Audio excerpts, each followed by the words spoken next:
দুর্দান্ত মজাদার স্বাদের কুমড়া মিষ্টি কুমড়া শাক আর সাথে আছে আলু আর সাথে আছে ছোট চিংড়া নদীর রান্না করে নিলাম বন্ধুরা। আর কালারটা দেখো একদম সবুজ রয়ে গেছে। আর কেমন লাগছে বন্ধুরা রান্নাটা অবশ্যই কমেন্ট বক্সে জানাবে। আর এভাবে একবার রান্না করে খেয়ে দেখবে, খেতে কিন্তু দারুণ লাগে। আমি তো নিজের রান্নার প্রশংসা নিজে করি, নিজে কিন্তু একটু খেয়ে তারপরে কিন্তু ভয়েসটা দিচ্ছি। আর খেতে কিন্তু দারুণ হয়েছে বন্ধুরা। এভাবে কম মশলা দিয়ে একবার হইলেও শাকটা রান্না করে খেয়ে দেখবে বন্ধুরা। যারা পেঁয়াজ রসুন খাও তারা এভাবে একটু পেঁয়াজ রসুন ছাড়া শাক রান্না করে খেয়ে দেখো। এভাবে রান্দরি আর কালো জিরা জিরা ফোড়ন দিয়ে খেতে কিন্তু দারুণ লাগে। নমস্কার বন্ধুরা, সবাই কেমন আছো? আমি পাপড়ি কিচেন অ্যান্ড ব্লগ থেকে চলে আসলাম নতুন একটা রেসিপি নিয়ে। এটা কিন্তু আমার বাগানের শাক। আমার ক্যামেরা ধরার মানুষ নাই, তাই কিন্তু আমি শাকটা কেটে নিয়েছি। কেটে নিয়ে এখন আমি খুব সুন্দর করে বেছে দিয়ে পরিষ্কার করে নেব। আর এই শাকটা রান্না করব ফ্রোজেন করা চিংড়ি মাছ দিয়ে, সাথে থাকছে আলু। এখন আমি শাকটা কেটে ধুয়ে পরিষ্কার করে নিচ্ছি বন্ধুরা, সাথে থাকো, দেখতে থাকো।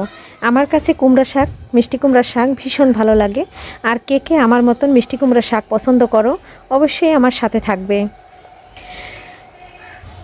দেখো বন্ধুরা, খুব সুন্দর করে শাকটা কেটে ধুয়ে বেছে পরিষ্কার করে ধুয়ে নিয়েছি।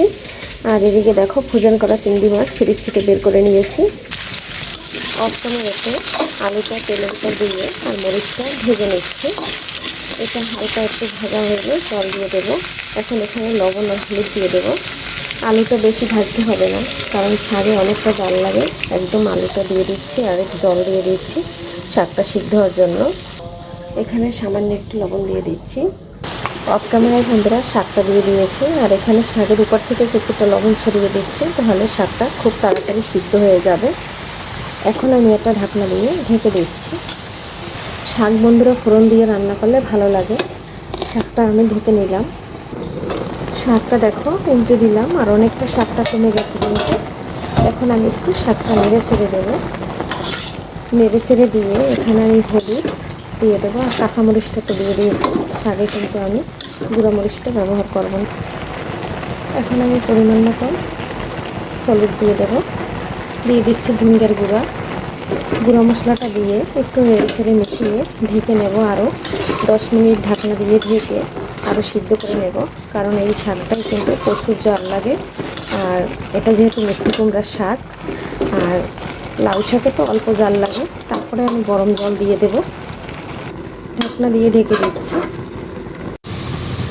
এখানে দেখো বন্ধুরা শাকটা একদম কষানো হয়ে গেছে। এখন আমি গরম জল দিয়ে দেব। আর এখানে কিন্তু একটু জলও নাই, সম্পূর্ণ জলটা কিন্তু একদম শুকিয়ে গেছে। এখন আমি এখানে ব্যবহার করছি গরম জল। গরম জলটা দেওয়া হয়ে গেছে। এখন আবারও আমি চলে আসলাম। আর দেখো শাকটা কিন্তু আমার একদম সম্পূর্ণ সিদ্ধ হয়ে গেছে। এই পর্যায়ে চিংড়ি মাছটা দিয়ে দেবো। বাজার থেকে বন্ধুরা চিংড়ি মাছ এনে একবারে বেছে আমি হলুদ দিয়ে লবণ দিয়ে সুন্দর করে ভেজে রেখে দিই। দেখো অনেকগুলো চিংড়ি মাছ দিয়ে দিয়েছি। আর এইভাবে বেশি করে চিংড়ি মাছ দিয়ে শাক রান্নার পরে খেতে কিন্তু ভালো লাগে। আর এটা কিন্তু বন্ধুরা নদীর চিংড়ি। আর আমি বেশিরভাগই এই ছোটো চিংড়িগুলো খেয়ে থাকি। নদীর চিংড়িটা আমার কাছে খেতে ভালো লাগে। আর চিংড়ি মাছ দিয়ে শাক রানলে সাথে যদি থাকে গরম গরম ভাত, আর গরমের দিনে যদি থাকে এই ধরনের রেসিপি, তাহলে বন্ধু নিমিষেই পাতিলের ভাত শেষ হয়ে যাবে। আর ভিডিওর কোনো অংশ যদি দেখতে দেখতে ভালো লেগে যায় বন্ধুরা, প্লিজ বন্ধুরা একটু সাবস্ক্রাইব করে আমার পাশে থেকে যেতে পারবে। আর বন্ধুরা ভিডিওটা দেখার শুরুতে একটা লাইক দিয়ে কন্টিনিউ করে নেবে বন্ধুরা। তোমাদের একটা লাইকের কারণে আমি যেতে পারবো নতুন নতুন বন্ধুদের কাছে। আর সবসময় তোমরা আমাকে অনেক অনেক ভালোবাসা দিবে। তোমাদের ভালোবাসা না পেলে এখান থেকে আমার আগানো সম্ভব না। আর এইভাবেই সবসময় আমার পাশে থাকবে, সাপোর্ট করবে, ভালোবাসবে। এখন চিংড়ি মাছটা দিয়ে দিয়েছি। 2 মিনিট ঢাকনা দিয়ে ঢেকে নিয়ে রান্না করে নেব। তারপরে আমি ফোড়ন দিয়ে দেব। 2 মিনিট পরে ফোড়নটা দিয়ে দিচ্ছি।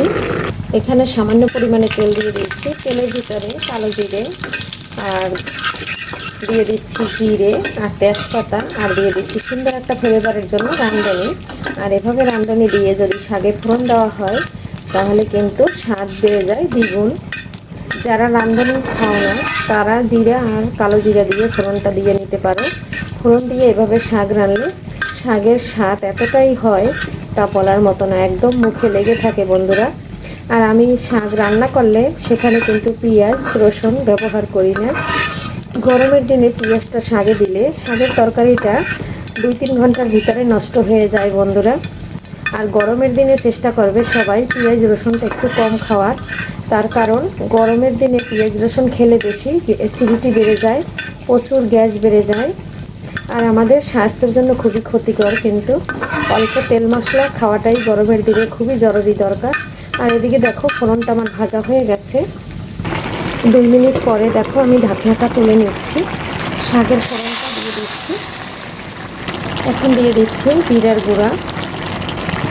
জিরার গুঁড়াটা দিয়ে নেড়ে ছেড়ে নামিয়ে নেব বন্ধুরা।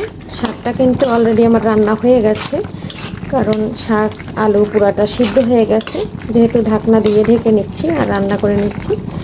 আজকে বন্ধুরা এখান থেকে বিদায় নিচ্ছি। এ পর্যন্ত সবাই ভালো থাকবে, সুস্থ থাকবে, শরীরের দিকে খেয়াল নেবে। হঠাৎ করে গরম পড়ে আবার ঠান্ডা পড়ে গেছে, কারণ এই ওয়েদারে কিন্তু মানুষের শরীরটা খুবই ঠান্ডা করে, মানে ক্ষতি করে। আর বন্ধুরা বাই বাই।